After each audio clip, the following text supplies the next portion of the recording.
This week, we give you the stories behind 3 of our favorite photos of the season. So in mid-April, we went up to Mount Hood Ski Bowl for the Poor Boys Super Park. It was Mr. Pete Alport's crazy idea to slide the cable jib. He told us about it the first day that we got up there. When he said cable jib, at first I was like, there's no way, this is another crazy Alport creation. And we went and checked it out. Once we looked at it and he showed us what he was thinking, it became a lot more legit in my mind. I thought we could do it once I saw it. And so that was my goal going into the shoot, was just to try and get an epic photo. The only gnarly part was how the cable was going to slide. If there's burrs in it, or if it's going to be way slippery, or if we were just going to get caught up on it. Spriggs ended up guinea pigging it, slid about 4 inches and fell off, and said that it was decently smooth, so we all started sending it. I was super nervous the first time I hit it, because I thought I was just going to stick, but it turned out really well. It was real smooth. By far the gnarliest part of it was the big drop. Every inch that you went out on the cable was another foot you had to drop to pretty much flat. I think Spriggs sent one like 25, 30 feet down the cable, and I dropped another 25 feet to flat. Holy shit! Tudor did the sickest front 6 off I've ever seen. That was still crazy. It was funny, one time I got on and I just locked on too well, and I ended up getting kind of stuck on top of the cable and went pretty far down it, scared myself and fell off to my face. I was super stoked when I saw Seo's shot. Seo was stoked? Yeah, you can never tell, but Seo was stoked too, I think.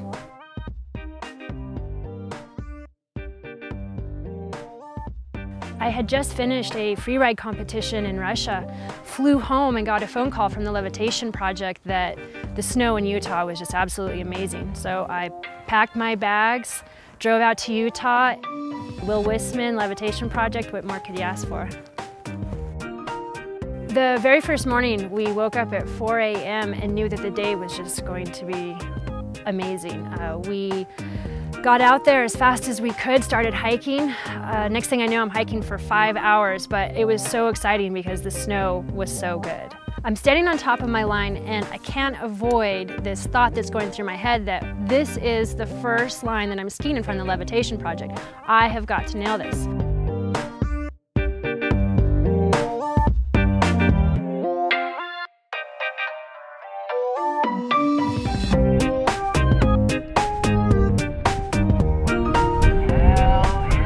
I skied the line the way I wanted to ski it, and when it was all said and done, everyone seemed to be pretty excited about it, and I was really happy that I was able to nail my first line.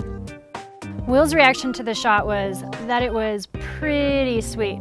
And for Will, who doesn't usually say a whole lot, that meant a lot.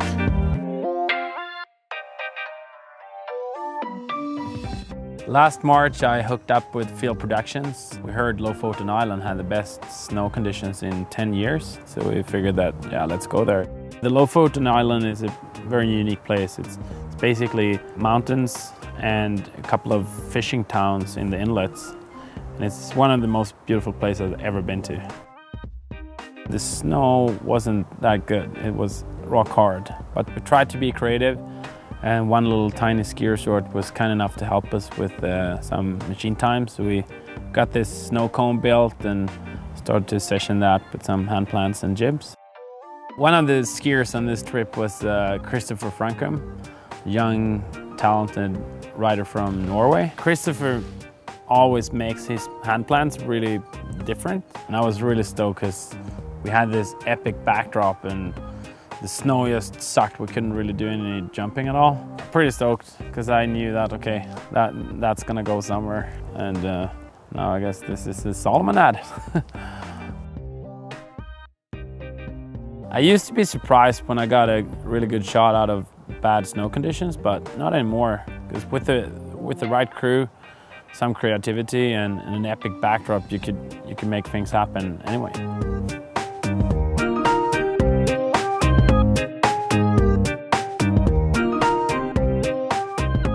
On the next episode of FreeskiTV, we explore the life of a ski bum living in Whistler.